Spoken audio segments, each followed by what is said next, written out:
everyone, it's Victoria, and today I'd like to talk about confidence, and I've spoken about this many times.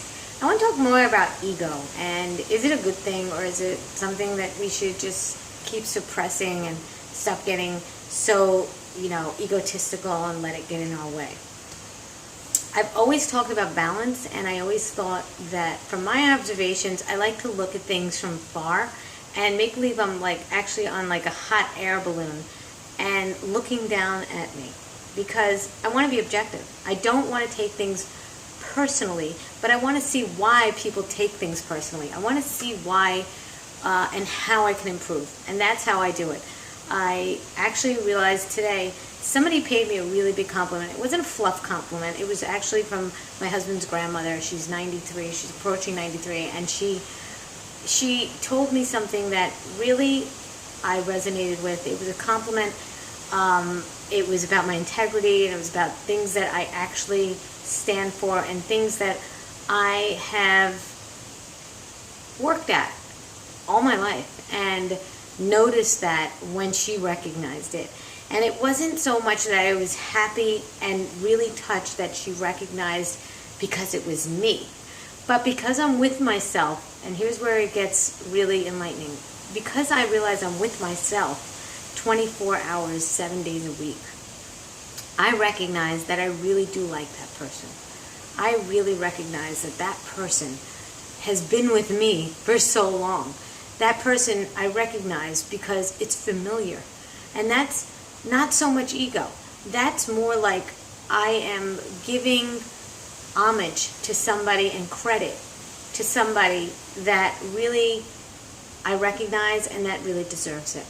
And so that's why I was touched. And I could say the word I all day long. And wouldn't it be great if we didn't have a language at all to even speak, and it was just a feeling, because it's really what it is. It's just a feeling. And this is the feeling that I got. I got this touched feeling, like I observed this person that she was talking to. Yes, you're right. That is good that she recognized that, because it is so important to be recognized once in a while, not because you need stroking and you're insecure. It's not an insecurity thing. It's really built into our DNA. It's built into the way we are.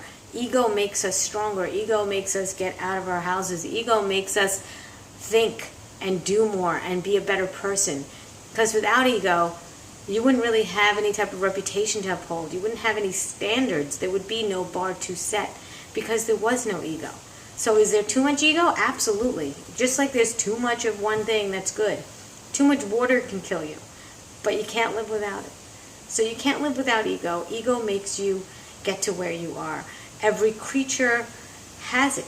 We have the ego because we have to survive, and that's what keeps us surviving as a species. And I really think that everybody should recognize it and not be so hard on themselves. And I know it's the trend to just not like your ego, and you don't have an ego, and be in the present moment. Well, sometimes reality has to set in, and you have to realize that you have to plan for things, and there are things that you need to do, and they have to get done, and you have children, and you have things to uphold, and you have standards to uphold, and there's ethics involved. And that's ego. Because without ego, you wouldn't be a vegan, stand up for abortion, or whatever it is that you want to do. You wouldn't have it, because you would just keep living like a fish and just do your own thing. Maybe a fish doesn't have an ego, but it might, because it wants to survive. In the end, when you see it shaking, it can't breathe. It wants to live. It has a desire.